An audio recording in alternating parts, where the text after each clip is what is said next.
Good morning, everyone. Thank you for joining us this morning. We have a nice, quick little mini series to start off with Wellbeing Awareness Month. We have Eve from OU Fit and Rec to talk to us about body positivity. So again, appreciate you guys for joining us, and hopefully you can join us for a couple of the other mini series throughout this month and different activities, whether they're in person or virtual throughout the month, and enjoy all the different ways you can take care of your overall well-being throughout the university. So thank you, Eve. Hello, everyone. I'm Eve Butemavicute, and thank you for joining me today for Body Positivity workshop on finding balance and how to build a healthy relationship with your body. So just a second. And there's a little bit about me. So I'm a OU Fitness and Recreations graduate assistant, certified personal trainer, and nutritional coach. I'm also currently pursuing a Master's of Science in Clinical Mental Health Counseling. So when it comes to the introduction to body positivity, I wonder if you ever looked in the mirror and said something to yourself you would never say to a friend. And probably the answer to that would be that most of us have. So, negative self talk about our bodies is so normalized that we often don't even realize how it impacts our confidence, energy levels, and even relationships. With that in mind, today we'll talk about body positivity, which is so much more than just accepting your body the way it is. It's about respecting and appreciating it because how we feel about our bodies shapes how we show up at work, at home, and just in general in our lives. So, body positivity fosters self love, acceptance, and appreciation for all body shapes, sizes, and abilities. It promotes self gratitude and respect for what our bodies can do. Big emphasis on that. However, extremes exist, and we'll briefly discuss the difference between weight focus versus weight neutrality. And the goal here, the key here, is to be able to find that balance. So when it comes to the extremes of body image thinking, on one end, we have extreme weight focus, which is equal to unrealistic beauty standards from media and social pressures. On the other hand, there's extreme weight neutrality, which is equal to misinterpreting body positivity as ignoring health concerns. So when it comes to that true body positivity, we want to make sure that it's about self-acceptance while acknowledging health realities, not ignoring one or the other.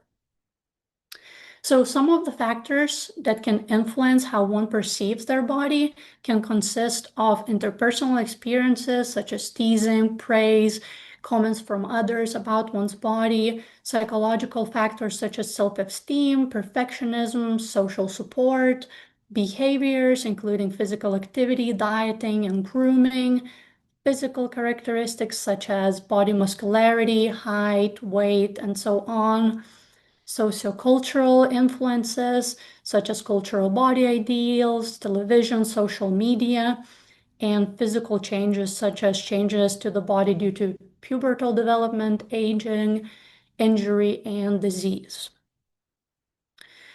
Talking a little more about psychological aspects of body image, a negative body image can lead to stress, anxiety, and disordered behaviors. Not to mention, it can affect one's confidence, motivation, and overall well-being.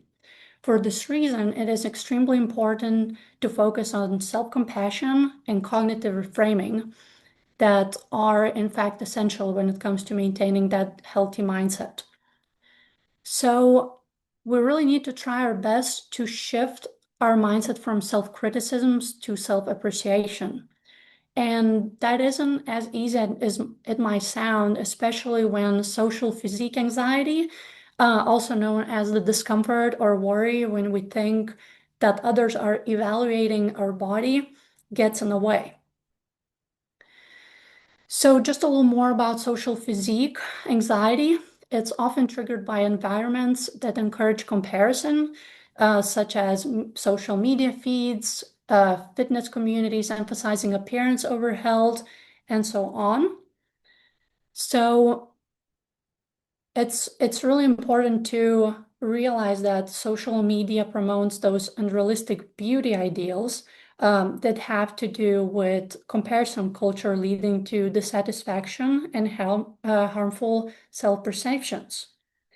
And understanding these triggers can really help us to create strategies to feel more comfortable and confident, as well as to contribute to environments that celebrate body diversity and understand health. So, for example, many workplace cultures indirectly promote appearance talk. A good example of that would be a coworker commenting on someone's weight loss, dieting, or telling them that they look good. And I would highly encourage us to challenge these norms because they can be harmful, and we learn a little bit about that just in a second. So, some of the common pitfalls and myths about body positivity is that body positivity is just about loving how you look. However, it's not the case. It's more about respect, appreciation, and not judgment um, towards your body. And then myth two, you can be body positive if you want to change your body. That's also not true because you can, in fact, pursue health goals and respect your body at the same time, right? So the goal here is to be able to walk the middle path between those extremes that I talked about at the very beginning. And we'll look into the acronym for INSPIRE. So first, I stands for ignore extremes. Focus on your personal why rather than external pressures. So why do you want to look certain way? Try to dig deeper and try to find that answer for yourself. N stands for no single right answer, which means that health looks different for everyone. S, try to set boundaries, limit exposure to unrealistic social media content. P, practice self-compassion, reframe negative thoughts into positive affirmations. I, illuminate your plate, prioritize balanced, nourishing food choices. R, reach out for help, seek professional support when needed.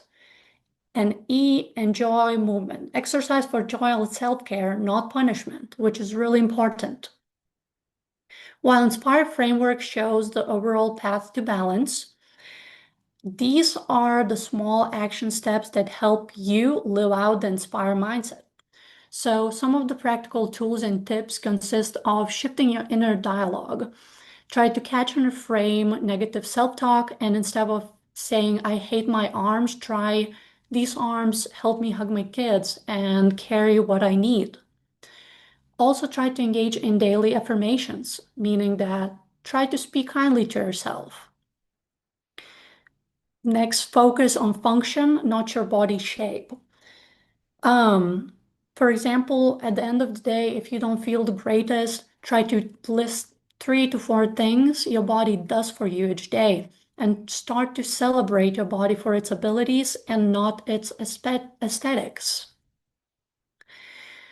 Make sure that you curate your feed. You can unfollow accounts that make you feel inadequate or self-conscious, and try to follow people who celebrate body diversity and health at every size.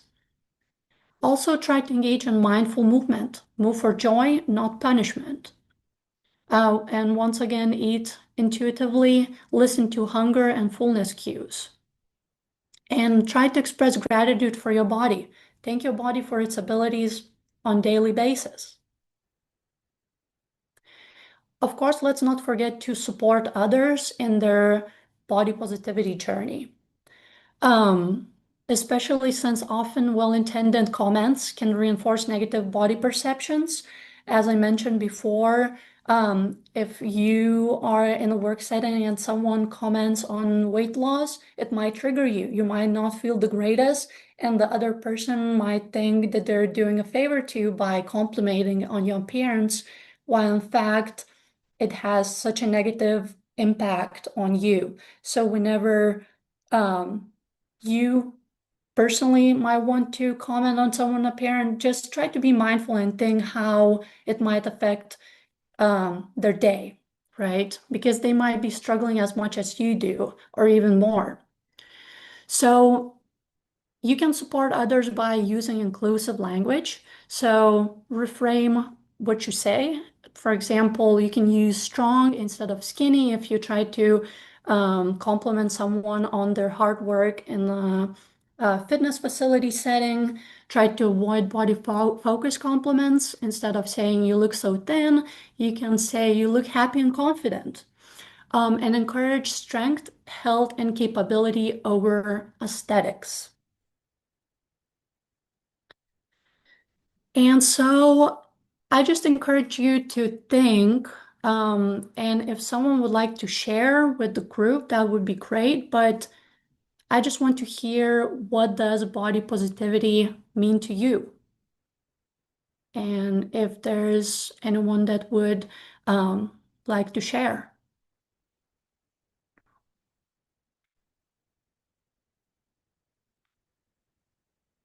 Um, And that's okay if you don't. Just try to think that to yourself, maybe journal or jot down a couple of things that come to your mind. What's one challenge that you face in embracing body positivity? Oh, we have some comments. Um, Someone said being happy with the body you have. Yes, that's great. Anyone Um, else? Go ahead. listen to your body if it needs some rest and not to neglect that. All of us need some periods that where we need to rest and continue. It's about consistency and not giving up. So I believe this is the important thing we should hear to our bodies. Whatever they give us sign, we should rest and take time for it. Yes, that's really important. Appreciating what your body can do, and also just supporting it, because sometimes it will tell you, I can't do this today. Give me a break, and it's really important to listen to those cues. Then we have another one. Take it a day at a time. Perfect. I love that. Just focusing on now and here, right? Then Becky, body positivity, being grateful for my legs, lungs, etc., and every part that allows me to run each day. Exactly. Um, and then we have Lisa, you mentioned exercise isn't for joy and not punishment. Working out always feels like punishment to me. What tips do you have for the chronic non-exerciser? I would encourage you to start small. Start small and try to find activity that you actually enjoy. And it could be 5-minute walk. It can be um, yoga, stretching, light stretching, just whatever feels good for your body. I highly encourage kind of deviate from the standard that society sets, being like you have to go to the gym setting, you have to work out for 30, 45 minutes.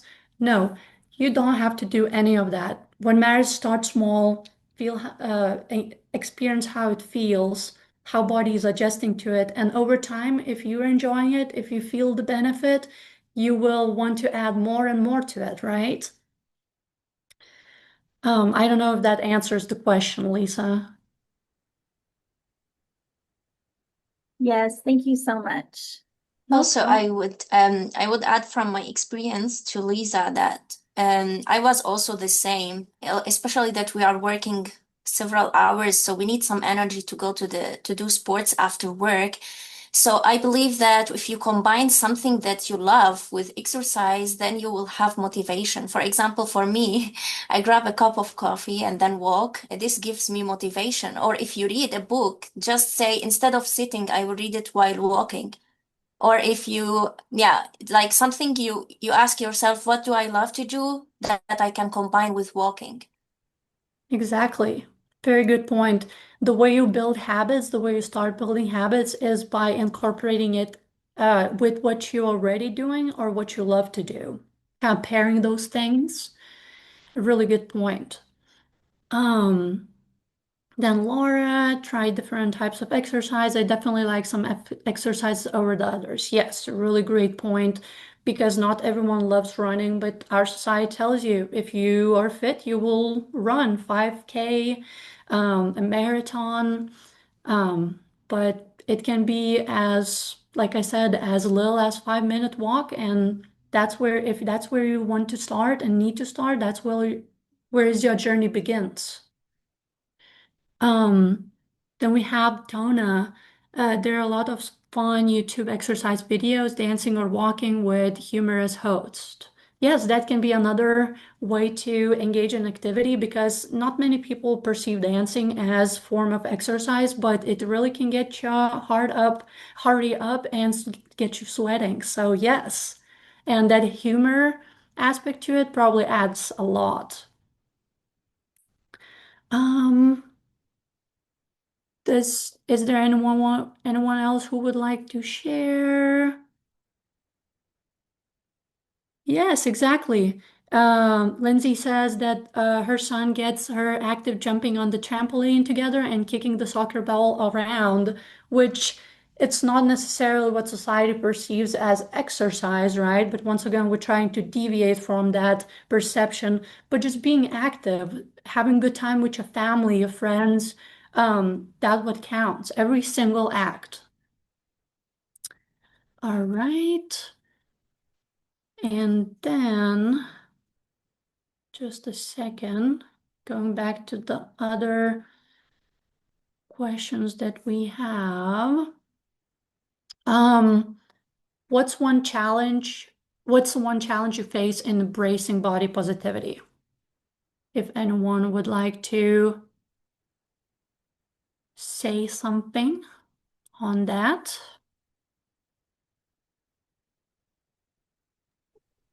One challenge I think is the social media. When you are seeing standards that are not realistic, so you start thinking badly of your body, of your way of thinking, of your working hours. So I think, as you mentioned, very important point is to limit content that might affect our body, to protect our boundaries. I think this is really challenging to do that. Yes, I agree because all those accounts are so accessible, talking only about social media, but then we have television. A lot of people, whenever you watch it, there are a lot of advertisements coming around, right? Showing people looking certain way, and it kind of gets into your head subconsciously and plays that big role um, about how you should look like, what you should be doing, eating, dieting, all of those things that really just negatively affects your mental well-being. So really good point. And sometimes it takes a lot of self-discipline in a way to unfollow from those accounts. It might feel even addictive to follow it and try to bury yourself, or not even bury yourself, but be frustrated with that. Um, another challenge, realizing that there's no way I can make my body look today at the age 52 like I did at age at 20, and remembering that it's okay. That is very true. A lot of people have a tendency focusing on the past, how their bodies were back in the day versus now with aging, injuries, any kinds of things that get in the way. And the biggest thing is just taking one day at a time, as someone said, and remembering that it's okay. It's just a natural process. That's where you are at the moment. Another one is about challenges with your body after and during pregnancy. That is true. A lot of hormonal changes, right, impacts the way your body looks and functions, and it's something completely outside of your control. So, the best thing you can do is just becoming okay with it, accepting it, which is a hard thing. Like I said, it's harder to practice these things than just learning about it in theory. Comparing ourselves to others is always such a challenge. I love the quote, comparison is the thief of joy. That is very true. Because factors such as genetics, environmental factors can have a big influence on you. So you can't really compare yourself to others, right? The makeup of your body, of your experiences, influences the way you are, and comparing someone from completely different situation, even height-wise, right? Someone could be um, 6 foot tall, and for example, some people are 5'2", so it's very different, right? It's not going to be comparable.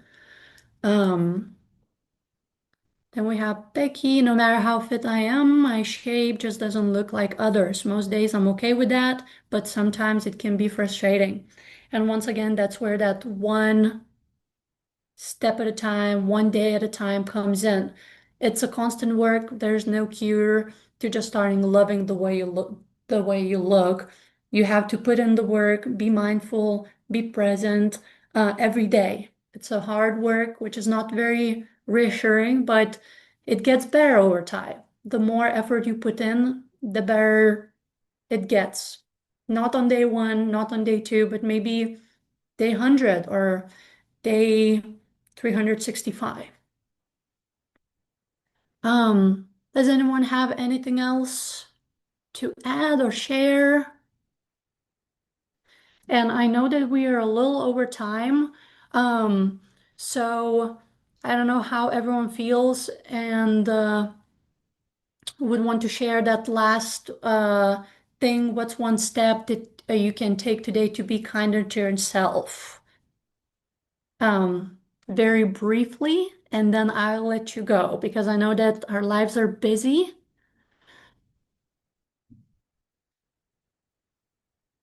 Would anyone like to share? Okay, I see something in the chat. Giving myself permission to take it one step at a time. Very beautiful. Yes, giving yourself permission. Because sometimes we are the biggest critics of ourselves, right? Speaking kindly to yourself, um, being accepting, practicing gratitude. Very good. Very good. All right. If no one else would like to share, I will go ahead and conclude my presentation here. I hope that it was beneficial and you learned something new that you could apply in your daily lives. I'm going to go ahead and share my personal email. If you have any questions, please feel free to email me and I will be more than happy to chat with you personally. Eve, thank you so much. Some great points, reminders, and tips for us today that we can all walk away with and absolutely support each other, ourselves. And so thank you so much. And everyone have a wonderful rest of your day.